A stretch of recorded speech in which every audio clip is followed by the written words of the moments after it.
दोस्तों, क्या हुआ जब अयोध्या धाम पहुंचे?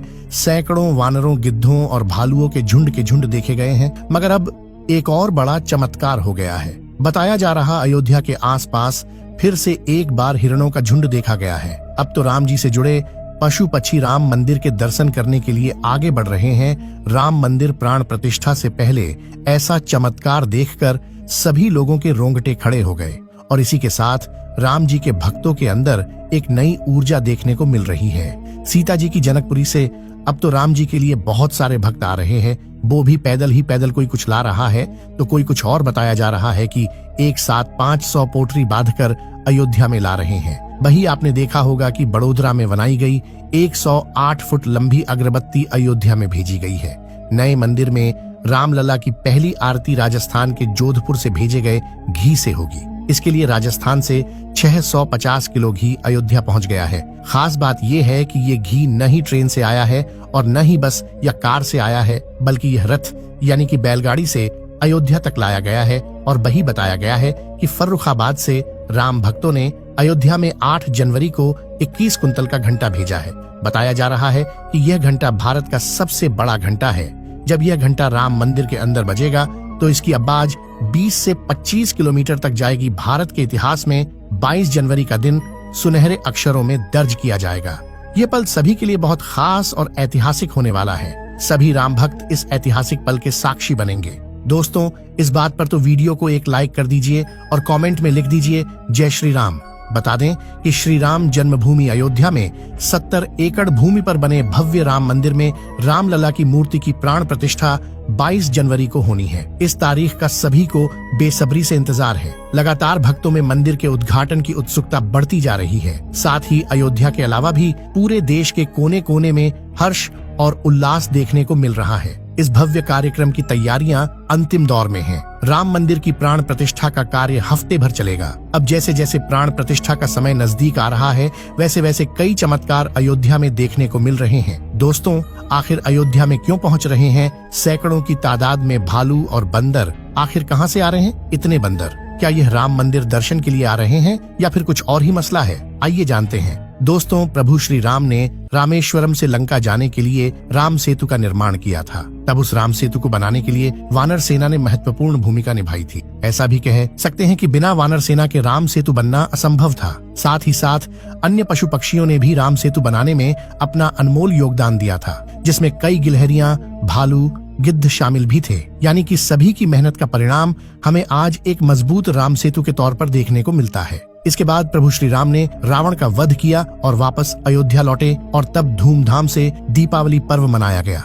लेकिन दोस्तों, वही दीपावली का पर्व एक बार फिर से होने जा रहा है, क्योंकि 500 वर्षों का कठिन संघर्ष अब सफल हो चुका है। 22 जनवरी 2024 को राम मंदिर की प्राण प्रतिष्ठा होने वाली है। हम हिंदुओं के लिए यह बहुत दुख की बात है कि एक सनातनी देश में होने के बावजूद हमारे प्रभु राम लल्ला को तंबू में रहना पड़ा। लेकिन कहते हैं कि सच्चाई को कितना भी दबाया जाए, एक दिन वह सामने जरूर आती है। दोस्तों, सब जानते हैं कि 22 जनवरी का दिन भारतवर्ष के लिए ऐतिहासिक होने वाला है, क्योंकि इस दिन भगवान राम फिर से अपनी नगरी अयोध्या में वापस लौटने वाले हैं। और इसी खास दिन के लिए भारत के प्राइम मिनिस्टर नरेंद्र मोदी जी खुद राम मंदिर का उद्घाटन करने वाले हैं। और इनके अलावा सीएम आदित्यनाथ योगी जी जैसे बड़े बड़े लोग भी इस कार्यक्रम में हिस्सा लेने के लिए आने वाले हैं। और इनके अलावा विदेशों में भी कई बड़ी हस्तियां राम मंदिर आयोजन देखने को आने वाली हैं। दोस्तों, राम जन्मभूमि अयोध्या वैसे तो भगवान राम के जन्म स्थान से पूरी तरह से जानी जाती है, लेकिन इसी अयोध्या में जब आप आएंगे तो आपको अयोध्या के मठ, मंदिर और गलियों में बंदर जरूर देखने को मिलेंगे। इन बंदरों को अयोध्या वासी हनुमान जी का रूप भी मानते हैं और इसके साथ ही उन्हें पूजते भी हैं। लेकिन दोस्तों, इसी बीच फिलहाल में कुछ बंदरों का एक साथ राम मंदिर में आना किसी आश्चर्य से कम नहीं है। दोस्तों, हाल ही में कुछ बंदरों के ग्रुप को अयोध्या राम मंदिर में देखा गया है। अब आप इसे चमत्कार कहिए या फिर कोई संयोग, लेकिन कुछ लोगों का मानना है कि भगवान राम के लौटने की खुशी में बजरंगबली दर्शन के लिए खुद अयोध्या आए हैं। लेकिन क्या है इसकी पूरी सच्चाई, आइए जानते हैं। दोस्तों, वैसे तो कलयुग में हनुमान जी को राजा माना जाता और बंदर को हनुमान जी का स्वरूप। रामनगरी में प्राचीन काल से यह परंपरा चली आई है कि यहाँ कोई भी प्राणी भूखा नहीं सोना चाहिए, इसलिए जगह जगह भंडारे भी चलाए जाते हैं। तो वहीं रामनगरी में बंदरों का भी आदर सत्कार किया जाता है। बता दें कि श्री रामनगरी में बंदरों की तादाद कई इलाकों में है। दोस्तों 22 जनवरी 2024 को अयोध्या नगरी में प्राण प्रतिष्ठा होने वाली है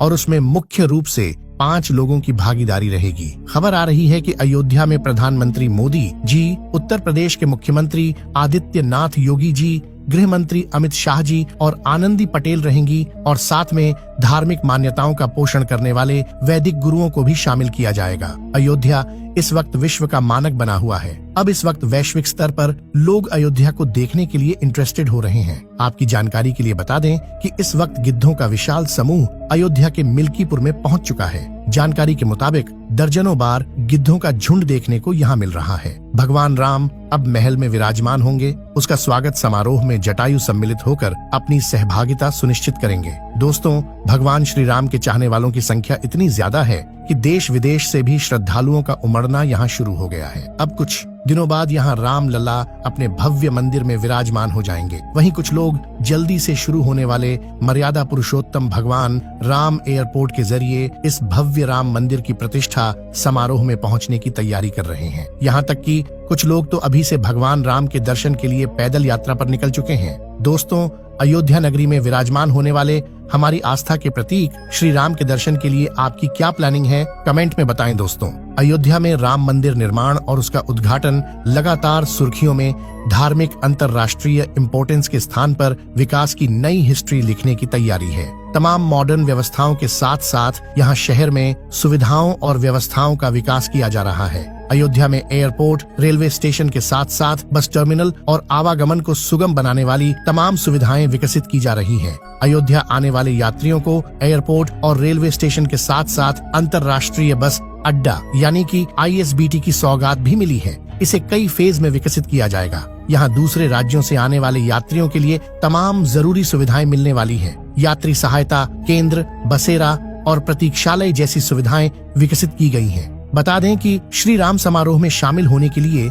राम मंदिर ट्रस्ट ने क्रिकेटरों, उद्योगपतियों और अभिनेताओं जैसी कई हस्तियों को निमंत्रित किया है। सम्मानित अतिथियों की सूची में कई परिवार भी शामिल हैं जो दुनिया भर के 50 विदेशी देशों के प्रतिनिधि हैं। साथ ही गौतम अडानी, रतन टाटा, अरुण गोविल, दीपिका चिखलिया, बाबा रामदेव, मोहन भागवत जैसे कई सेलिब्रिटीज भी शामिल होंगे। राम जन्मभूमि ट्रस्ट ने इस महत्वपूर्ण अवसर के लिए 3000 VIP और 4000 संतों सहित लगभग 7000 लोगों को आमंत्रित किया है। उद्घाटन समारोह में राजनेताओं सहित 4 शंकराचार्य, मशहूर हस्तियों के 2 पुजारी, अन्य धार्मिक नेताओं सहित विभिन्न क्षेत्रों की कई हस्तियों को शामिल किया गया है। दोस्तों, फिलहाल अयोध्या से जानकारियां सामने निकल कर आ रही हैं कि मर्यादा पुरुषोत्तम श्री राम की जन्मभूमि अयोध्या नगरी में अचानक से गिद्धों का झुंड सामने आया है। सभी के मन में एक ही सवाल है कि आखिर कहां से आया यह गिद्धों का झुंड। किसी को कुछ समझ में नहीं आ रहा है। मतलब इस वक्त अयोध्या में बड़ी संख्या में गिद्ध पहुंच चुके हैं। यहाँ के लिए बहुत ही आश्चर्यजनक बात है। इसको भगवान की कृपा कहें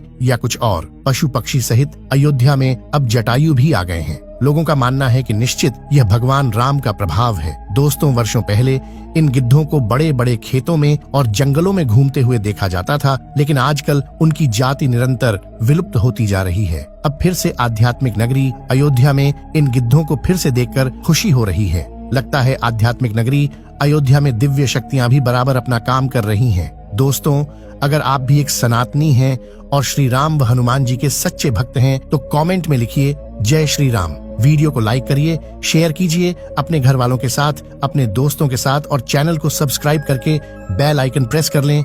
जय श्री राम।